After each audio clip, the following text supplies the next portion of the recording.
नमस्कार दोस्तों, मैं हूँ सोनी और आज मैं फिर हाजिर हूँ एक लाजवाब रेसिपी के साथ। बचपन में हम सब ने एक चीज़ तो बहुत खाई है, वह है आलू चाट। कसम से इसके आगे तो खाना भी छोड़ दिया करते थे और भरपेट आलू चाट खाया करते थे। कई बार तो आलू चाट के साथ ही खाना खाया करते थे। आज उसी आलू चाट की यादों को तरोताज़ा करते हुए हम घर पर ही बनाएंगे। मेरा यकीन है कि आप भी इसे घर पर बनाएंगे और जिसे भी खिलाएंगे वह आपकी बहुत तारीफ़ करेगा। तो हो जाइए तैयार, मगर इससे पहले कर दीजिए वीडियो को लाइक। चैनल पर नए हैं तो सब्सक्राइब करके घंटी वाला बटन दबा दें। तो आइए शुरू करते हैं। दोस्तों, यहाँ पर हमने 8-10 मीडियम साइज़ के आलू उबाल लिए थे, जिनको हम छील कर अलग रखेंगे और इनको हम कुछ इस तरीके से काट कर एक एक आलू के 10 से 12 टुकड़े कर लेंगे। अब हम गैस पर रखेंगे पैन और उसमें डालेंगे करीब 1 क्यूब मक्खन।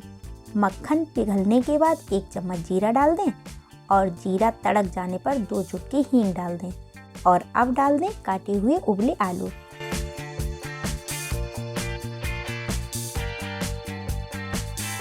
आलू हल्के रोस्ट हो चुके हैं तो अब इन पर डालेंगे कश्मीरी मिर्च पाउडर करीब आधा चम्मच।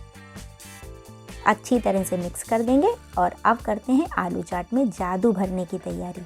यह है जादू का सामान। तो एक प्लेट में हरा धनिया करीब 1 कप लिया है, 2 टमाटर काट लिए हैं, 4 हरी मिर्च, काला नमक स्वादानुसार, आधा इंच अदरक का टुकड़ा, करीब 10 कलियां लहसुन की और 1 नींबू लिया है। मिक्सी में धनिया, टमाटर, हरी मिर्च, लहसुन, अदरक और काला नमक डाल देंगे और अब हम इसकी चटनी बनाएंगे। तो चटनी बनकर तैयार है।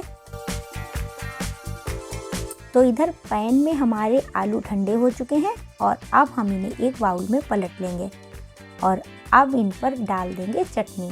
अच्छे से मिक्स करेंगे। दोस्तों, इतनी ज़बरदस्त महक आ रही है कि मेरे मुंह में तो पानी आ रहा है।